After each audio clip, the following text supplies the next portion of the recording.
So I'm kind of in a position now where, as I've navigated my way through, certainly the back end of my 20s, I'm now in a position where I can genuinely say that I feel very comfortable in my own skin. Now, I do think a big part of that is because I have given myself the time and the opportunity to truly ask myself the question of who I want to be, whether that be career-wise, whether that be how I present myself and how I look on a day-to-day basis, and just having a really honest conversation about who I want to be and who I want to present myself as.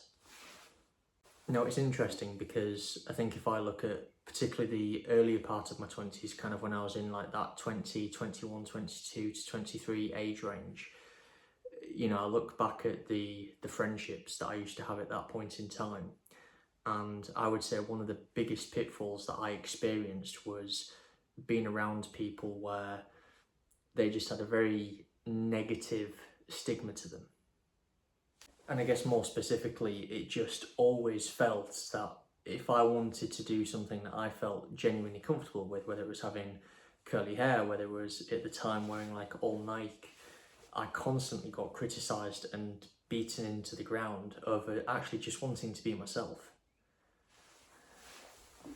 Now, I guess for the previous friendship groups I was in, I kind of got to a point where I just decided, you know what, enough is enough. And I just basically retreated away from the friendship group completely. And that was difficult because it meant there was a period of time where I was completely by myself. Let's be honest, if you're going through your 20s in particular,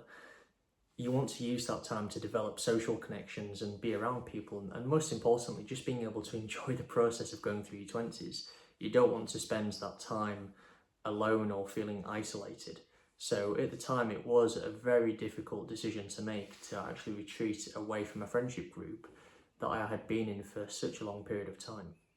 But I guess the biggest benefit I gained from stepping away from, quite frankly, friends with low self-esteem, which you'll have seen by the title of this video,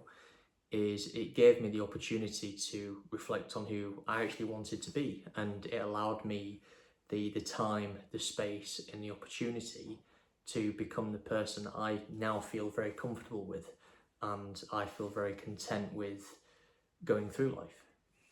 Now, I find that where that's been really beneficial is that it's allowed me to kind of separate myself from that negative group of friends and actually allow me to meet new people.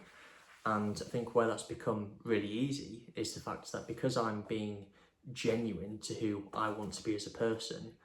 I'm a lot happier because of that. And because I'm genuinely more content and comfortable with who I am as a person, that ultimately reflects in how you conduct yourself with other people, how you communicate with other people,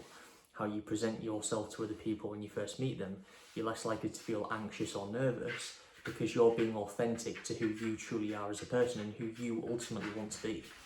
The way I always like to think of it is that I don't think it's a coincidence that as soon as I moved away from those negative friends who quite frankly had low self-esteem, low confidence, all of a sudden I was able to then move into jobs a lot easier. I was able to conduct myself in interviews with more efficiency and more confidence. I don't think that's a coincidence, and I think that's something to seriously bear in mind, is not to underestimate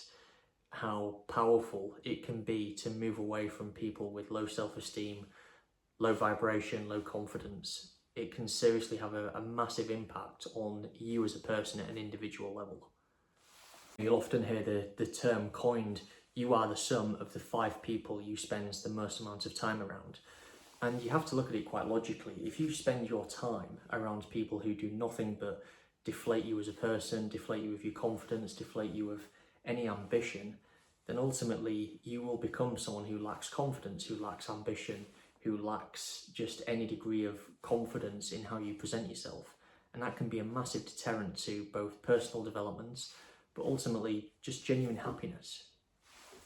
I guess the point I wanted to touch upon, and it's interesting because Mike Thurston alluded to this in one of his podcasts recently, but when he was going through that lonely chapter where he was by himself and he knew he had to move away from friendships where they maybe weren't congruent with his personal development, he mentions that he would spend a lot of time watching kind of personal development podcasts, any kind of videos or YouTube clips that were by people who kind of had the same message that he could resonate with in terms of his own growth and development as a person. And that's something that I've often done, particularly in the years where I was by myself. I would often watch podcasts just to help me feel motivated and help me feel inspired that actually, yeah, the journey I'm going on, even though it's by myself, is the right journey, because those people who are preaching that message have gone through the exact same process that at the time I was going through. I guess one of the key points, and it's something that was mentioned on a recent clip that I'd seen on YouTube, was I guess when you are separating yourself from negative friendships, from people who lack self-esteem, and you give yourself the opportunity to work on yourself as a person, is just to not become too overly consumed in the whole self-development monk mode activity.